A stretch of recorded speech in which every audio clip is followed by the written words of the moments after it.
Les doy la bienvenida al curso de Nanomedicinas organizado por la Fundación Argentina de Nanotecnología y el Centro de Investigación y Desarrollo en Nanomedicinas de la Universidad Nacional de Quilmes junto con la Asociación Argentina de Nanomedicinas, Nanomed.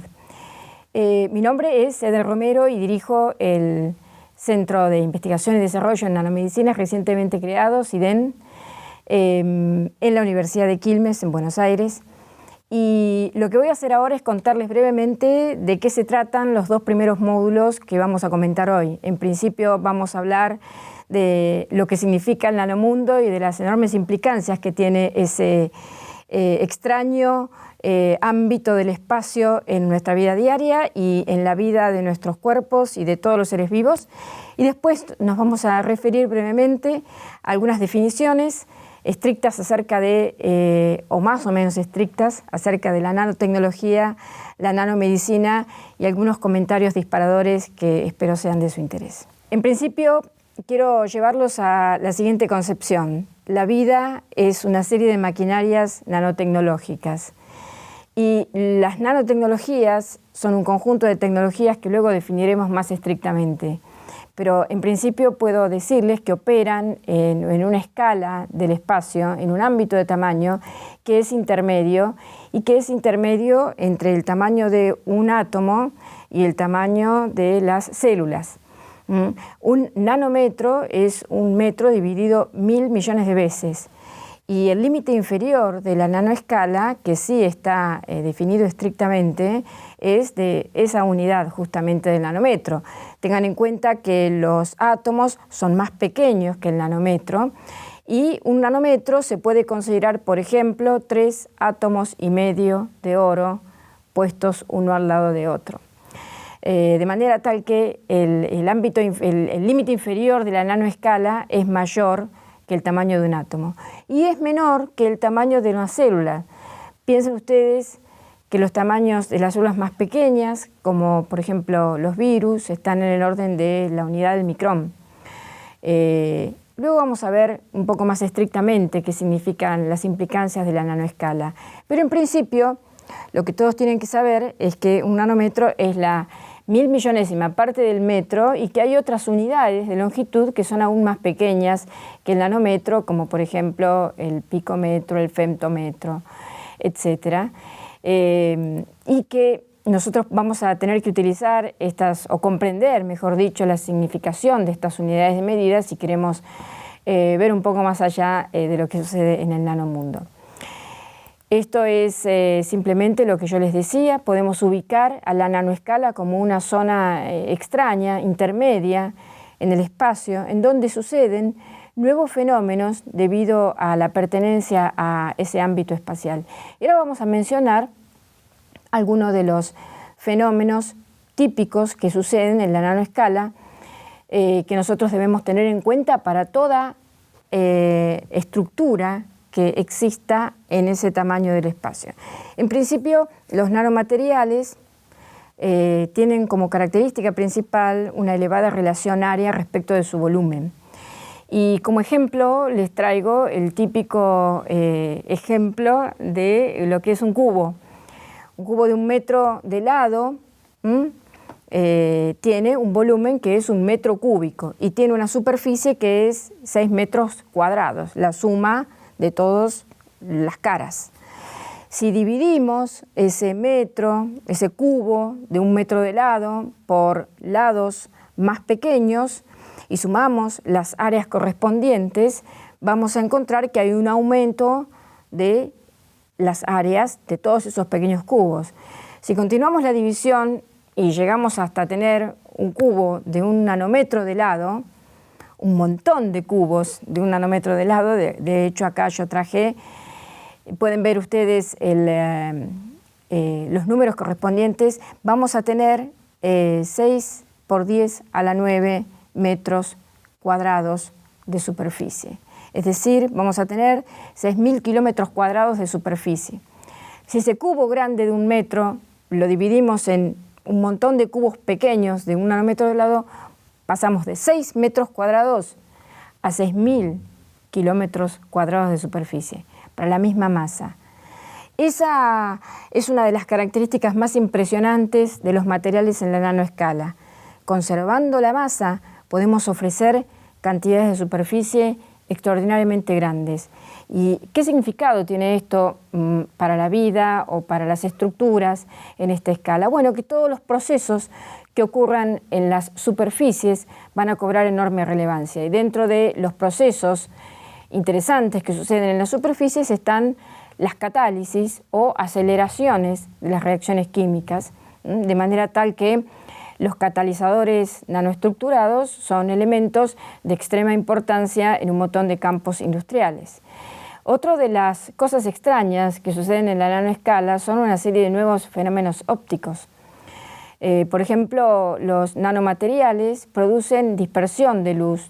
Es una turbidez que podemos ver típica en todas aquellas suspensiones que contienen materiales en la nanoescala. Eso se llama scattering.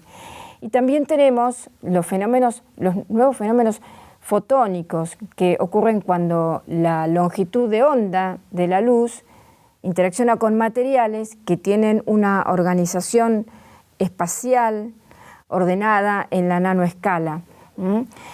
Por ejemplo, uno de los más contundentes muestras de la existencia de la interacción de la luz en la nanoescala con estructuras que tienen un patrón repetitivo en el orden de los nanómetros son los cristales fotónicos. Los cristales fotónicos son ni más ni menos que estructuras en la nanoescala que hacen que la luz se difracte de una determinada manera, de forma tal que podemos ver colores diferentes de acuerdo a cómo sea el ángulo en que la luz está incidiendo sobre esa superficie. Y se observan los colores de las mariposas, de ciertas mariposas, pueden ser azules brillantes y tornasolados o pueden ser de color marrón opaco, de acuerdo a cómo sea el ángulo de incidencia de la luz. Ese fenómeno se llama un fenómeno de nanofotónica, se conoce con el nombre de fenómeno de nanofotónica, y se debe a la nanoestructuración en esa escala de tamaños del material. Otras de las cosas extrañas que suceden en la nanoescala es el confinamiento cuántico de los electrones. Esto sucede para materiales, por lo general, que pueden ser cristales y que llevan a semiconductores y que llevan a la existencia de una intensa fluorescencia que va a depender del tamaño de esas estructuras. Ese tamaño tiene que estar por debajo de los 15 o 20 nanómetros y está relacionado con un parámetro que se llama longitud de onda de de Broglie del electrón en ciertas condiciones. En otras palabras, si uno toma cristales y los reduce a una condición de nanocristales, vamos a encontrar intensísimas emisiones de fluorescencia con características muy distintas a las que nos proveen los fluoróforos convencionales, y lo más extraño es que la fluorescencia de esas partículas no se puede modular cambiando el tamaño de las partículas y no cambiando su estructura química. Otra de los fenómenos extraños que suceden en la nanoescala es lo que se llama resonancia superficial de plasmones. Estos plasmones son olas electrónicas que se mueven en la superficie de materiales metálicos. Y en la nanoescala estas olas adoptan ciertas características, tal que cuando son iluminadas con la luz visible producen intensas absorciones y emisiones de luz en el visible cuando antes no existían. Y este fenómeno es responsable de que metales como el oro o la plata, que como nosotros estamos acostumbrados a verlos, en forma de anillos, de pulseras, de aros, son dorados o plateados. Bueno, en la nanoescala esos metales pasan a tener intensos colores brillantes que van a depender de nuevo de su tamaño y no de su composición química. Otro de los fenómenos asociados con esta nanoestructuración es la posibilidad de que al iluminar estas nanoestructuras uno puede obtener en respuesta la generación de una intensa cantidad de calor en un foco muy acotado. Y estas propiedades son de enorme utilidad en su aplicación médica, tanto para el diagnóstico como para la terapéutica, que vamos a ver más tarde. Otra de de las implicancias extrañas que tiene el ámbito nano en nuestra vida diaria es algo que no lo podemos percibir, que es la ausencia de efectos gravitatorios, el predominio de las fuerzas electromagnéticas y los movimientos brownianos en todo lo que es la nanoescala. Y dentro de la nanoescala está comprendido el interior celular. El interior celular es extremadamente caótico, pero a la vez está extraordinariamente equilibrado y extraordinariamente complejo. Dominan los movimientos vibratorios en su interior y sin embargo las funciones de las células se cumplen en forma organizada a pesar de la enorme complejidad y a pesar de los movimientos brownianos. Hay un desplazamiento a lo largo de microtúbulos, de vesículas que llevan materiales de un punto a otro de la célula y que son transportadas mediante el movimiento de lo que se conoce con el nombre de motores moleculares. Esos motores moleculares, como las miosinas y las kinesinas, estas últimas en particular, se encargan de llevar vesículas conteniendo distintos tipos de materiales desde un extremo a otro de la célula, caminando literalmente sobre rieles de tubulina. Y ese consumo de energía que llevan a cabo estas máquinas moleculares en la nanoescala es extremadamente bajo y extraordinariamente eficiente. El tema del estudio de las máquinas moleculares es un campo aparte y es extremadamente novedoso e interesante, pero sinceramente vale la pena echar un vistazo a ese interior celular donde predomina el agua, donde el agua es sensada por los materiales que en ella existen como un elemento extraordinariamente viscoso y donde juegan fundamentalmente las fuerzas, los movimientos brownianos. Volviendo a las células, el 30% de la masa celular es sólido, dividido en proteínas, ácidos nucleicos, sales, lípidos, pero el 70% de la masa de una célula es agua. El 70% de lo que nos compone es agua. Y dentro del nanomundo es importante saber que el agua se siente diferente en la nanoescala.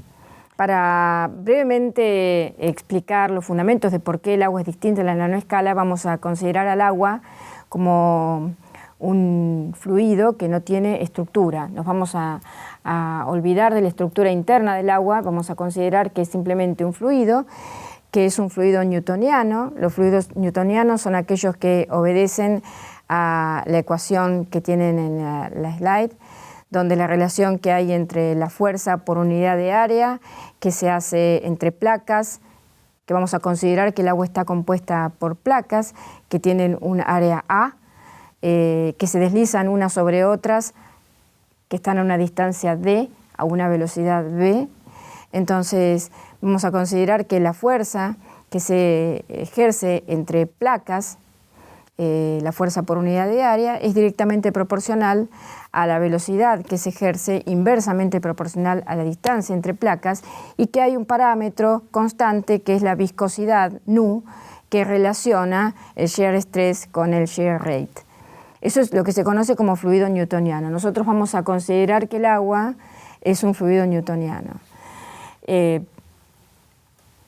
Los fluidos se pueden caracterizar de acuerdo a cuáles son las fuerzas que predominan en ellos, las fuerzas de inercia o las fuerzas de viscosidad. La inercia es una condición que hace que un elemento que se esté moviendo sea difícil de frenar o uno que está en reposo sea difícil de poner en movimiento. Y la viscosidad es proporcional a las fuerzas de atracción que hay entre las placas en las cuales se puede considerar que está constituido un fluido de este tipo. Entonces, nosotros podemos definir un parámetro adimensional que se llama número de Reynolds, que es el cociente de las fuerzas de inercia respecto a las fuerzas viscosas. Este cociente nos va a dar una visión acerca de cómo se está comportando el fluido. Si el número de Reynolds es elevado, predominan las fuerzas de inercia, y si el número de Reynolds es pequeño, predominan las fuerzas viscosas, las fuerzas de arrastre, las fuerzas que se ejercen entre las mismas placas de un líquido o las fuerzas que se pueden ejercer sobre un objeto que está inmerso en ese líquido, un nadador, por ejemplo. Esta es una forma de ver al número de Reynolds, como un cociente de fuerzas.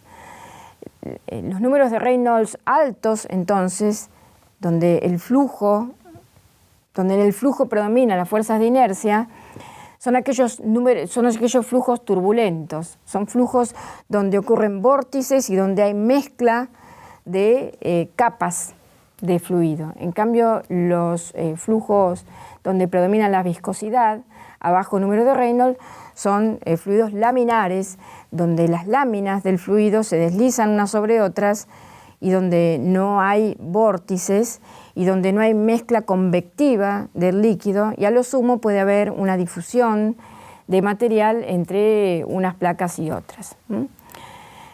Otra forma de interpretar el número de Reynolds no es como el cociente de inercia sobre las fuerzas de viscosidad, sino como un cociente de fuerzas, donde la fuerza en el numerador es la fuerza que se pone en juego en determinada situación y la del denominador es la fuerza que se llama fuerza crítica viscosa. Esta fuerza crítica viscosa es constante para un determinado fluido y depende de la viscosidad y de la densidad a una determinada temperatura.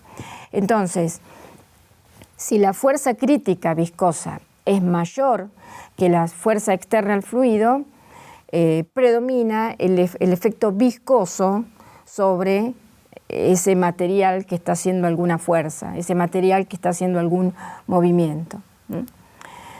Bueno, esto es las fuerzas, los flujos turbulentos, los flujos laminares. Y si nosotros hacemos ese cálculo de número de Reynolds con el cociente entre fuerzas que se ponen en juego y fuerza crítica viscosa, y consideramos las fuerzas que se ponen en juego adentro de la célula, ese valor es un valor muy pequeño, es en el orden de los piconewtons. Las fuerzas críticas viscosas para el agua son mayores, de manera tal que en el interior de la célula, el agua se comporta como si fuera un líquido sumamente viscoso. Y esa es una diferencia fundamental respecto de lo que nosotros censamos al agua en la macroescala. Nosotros no consideramos al agua como un fluido viscoso, pero adentro de nuestras células, en el nanomundo, el agua se comporta como si fuera viscoso.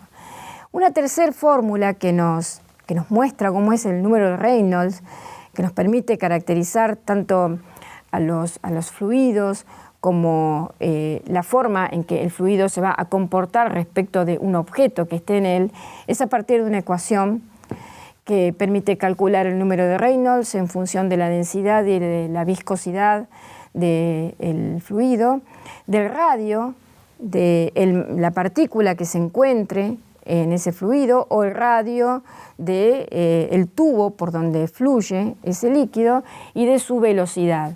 De manera tal que es importante tener en cuenta que la velocidad y el tamaño, ya sea de la partícula o la velocidad y el radio de una tubería y del líquido que por ella circula, son factores que influyen en el valor del número de Reynolds. Cuanto más pequeño sea el radio, cuanto más pequeña sea el elemento, la partícula que está nadando en el agua, desplazándose, ejecutando un movimiento en el agua, más pequeño va a ser el número de Reynolds asociado. De manera tal que nosotros podemos definir dos tipos de nadadores o de cosas que se mueven en el agua. Los nadadores microscópicos, que van a sentir al agua como muy viscosa, y los nadadores macroscópicos que no, la van a sentir como con fuerzas de inercia. Podemos calcular números de Reynolds para un montón de cosas si conocemos su tamaño y su velocidad, y si conocemos la densidad y la viscosidad de los fluidos. Hasta podemos calcular el número de Reynolds para un transatlántico.